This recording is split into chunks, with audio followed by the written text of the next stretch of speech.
A paz do Senhor, irmãos. Eu venho aqui hoje, através desse vídeo, áudio, com a seguinte missão: explicar o que seria o Evangelho. Qual é a essência do Evangelho? O porquê Cristo morreu na cruz?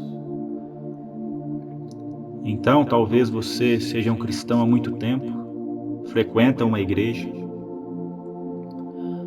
e talvez a verdade explícita do Evangelho ainda não esteja nítida no seu coração. A palavra Evangelho, no grego, significa boas novas, ou seja, uma boa notícia.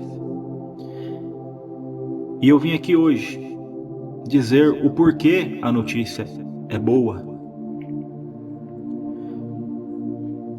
Cristo morreu na cruz pelos nossos pecados. Todo mundo já escutou isso, seja cristão ou não cristão. Mas entender o significado profundo disso é o que iremos fazer aqui hoje, através desta pregação, dessa palavra. A palavra de Deus nos diz que, em Romanos 3:23, que todos pecaram e todos estão destituídos da glória de Deus. Romanos 3:10 vai nos dizer também que não há um justo sequer. Não há ninguém que entenda, não há ninguém que busque a Deus. Todos se extraviaram e se fizeram inúteis. Gênesis 6, capítulo 5 vai dizer também: E viu o Senhor que a maldade do homem se multiplicara sobre a terra, que toda a imaginação dos pensamentos de seu coração era mal continuamente. Ou seja, o coração do homem é corrupto, o homem é mau. E o que a Bíblia está querendo nos dizer é bem claro, que desde Adão até os dias de hoje, todos os homens pecaram e ninguém merece a Deus. Muito pelo contrário, merecem a sua ira. E hoje iremos falar do seu amor e também da sua ira. A Bíblia nos diz que todos os homens são pecadores e que todos os homens são maus desde o seu nascimento. Talvez uma criança pode não demonstrar traços de malignidade, mas com o passar do tempo ela vai começar a demonstrar. Conforme ela vai crescendo, o seu egoísmo, o seu coração corrupto. As pessoas têm um pensamento parcial sobre o que é bondade. As pessoas acham que, por serem pessoas honestas, pessoas que não matam, que não roubam, ou que são moralmente boas perante a sociedade, são pessoas boas diante de Deus. E o que a Bíblia vai nos dizer que elas estão erradas. A Bíblia vai nos dizer claramente que todos pecaram e todos estão destituídos da glória de Deus. Ou seja, o pecado entrou no mundo de tal forma que todos os homens são dignos e merecedores da ira de Deus. Ou seja, são dignos do inferno. O inferno é simplesmente a ira de Deus. Deus, ele é irado não porque ele é mau. Ele é um Deus irado, segundo a Escritura, porque ele é um Deus santo, um Deus justo, que odeia a impunidade, odeia a injustiça, odeia o pecado. E a palavra vai nos dizer que ele não precisava ter feito nada. Ele seria amor, justiça, quem ele é. Mesmo se toda a humanidade fosse lançada para dentro do lago de fogo, ele seria quem ele é. A pergunta é o seguinte: Deus poderia simplesmente perdoar todo mundo? Talvez você responderia: sim, ele é Deus, ele é poderoso, ele é amor. Só que as pessoas têm uma visão errada sobre os seus atributos. As pessoas acham que como Deus ele é amor, eu posso viver da maneira que eu quiser e fazer tudo o que eu quiser que ele me perdoa. Tudo bem, Deus ele é amor. Só que a palavra de Deus também vai nos dizer que ele é justo. E porque ele é justo e o seu cetro é vertido em retidão, a justiça é a base do seu trono, a Bíblia vai nos dizer, ele não pode simplesmente te perdoar. Ele poderia perdoar todo mundo, mas ele não pode, porque seria contrário ao seu caráter. Ou seja, a sua justiça não aplaca o seu amor, e nem o seu amor aplaca a sua justiça. E a grande pergunta é como um Deus justo, santo, pode perdoar o pecador e ainda continuar sendo justo? Esse é o coração da Bíblia. A Bíblia vai nos dizer que o salário do pecado é a morte.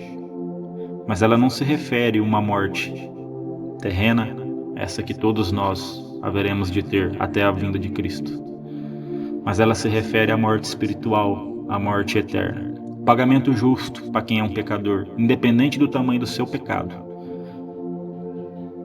é a morte eterna. Você pode ir para o mesmo lugar que o estrupador, que o assassino, com aquele que cometeu vários crimes, mesmo você sendo uma pessoa moralmente boa, só que habita pecado no seu coração. Tem coisas escondidas no seu coração que você teria vergonha de contar para o seu melhor amigo. Pensamentos obscuros, pensamentos de ódio, pensamentos infrutíferos, pensamentos de malícia, de luxúria, de vaidades terríveis, que talvez você não tenha cometido em ações, mas a palavra de Deus diz que naquele dia Deus há de julgar o coração dos homens, e ninguém vai passar desapercebido diante dos olhos dele. Então, diante de um Deus santo, diante de um Deus justo, não existe pecado grande ou pecado pequeno. Se você é um pecador, a Bíblia diz claramente que você é herdeiro da sua ira. A questão é como podermos reverter isso? Como existe uma chance de podermos um dia herdar o reino dos céus? A Bíblia também vai nos dizer que boas obras não apagam pecado. Que as nossas boas obras são como trapo imundo diante de Deus. E que você pode fazer obras de caridade, doar tudo que você tem, ou fazer até mais que outros homens podem fazer nessa terra. E mesmo assim, você é digno de ir para o inferno, porque boas obras não apagam pecado. A única maneira de você herdar o reino dos céus é através de Cristo, sobre o qual iremos explicar agora.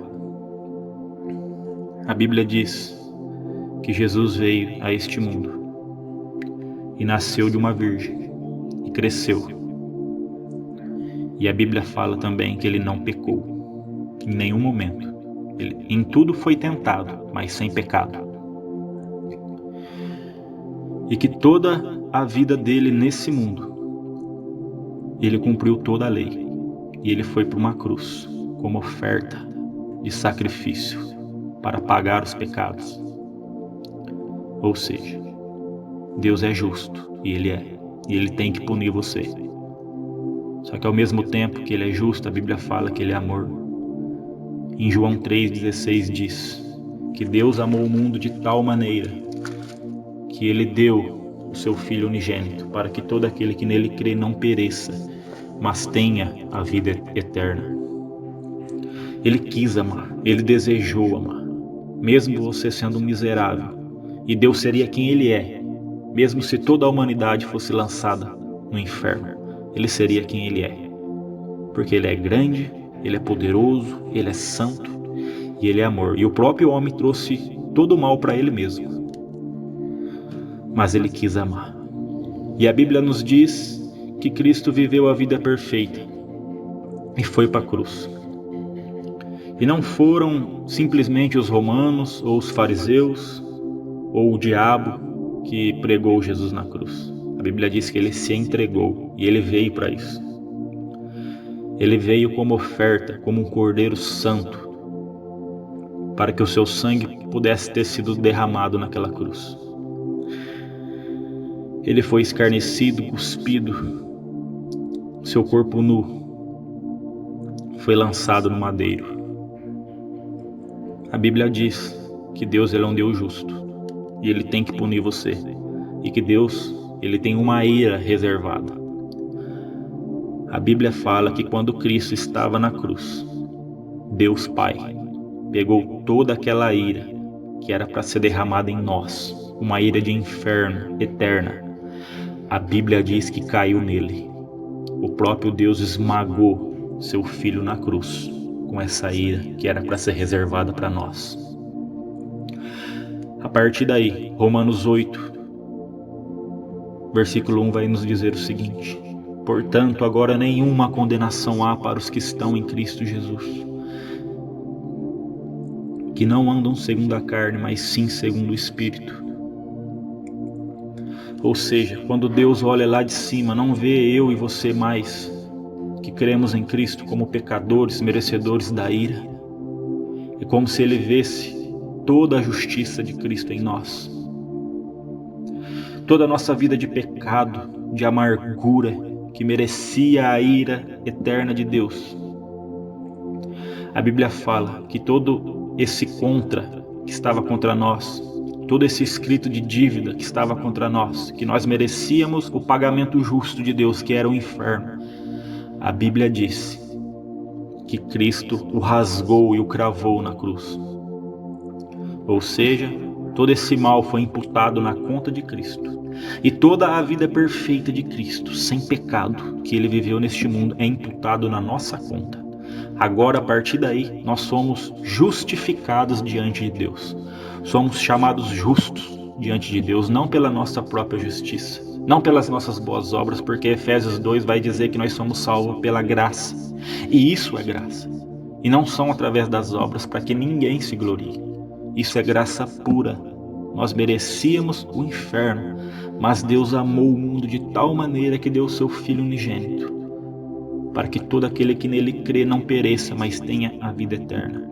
E através dessa fé em Cristo, nós temos essa justificação declarada através da palavra de Deus. E não parou por aí. A Bíblia diz que ao terceiro dia a pedra rola, o Cristo ressurge dos mortos.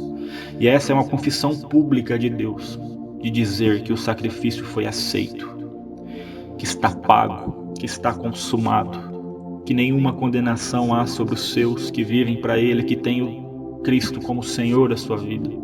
Por isso não importa o que você faça hoje, não importa o que você deve deixar de fazer, ou deixar mão ou abrir mão por amor a Ele, porque Ele é o nosso tudo. E Ele fez tudo por nós. E a Bíblia diz que Ele foi assunto aos céus, assentou-se à destra do Pai, em corpo, em alma, e em breve voltará.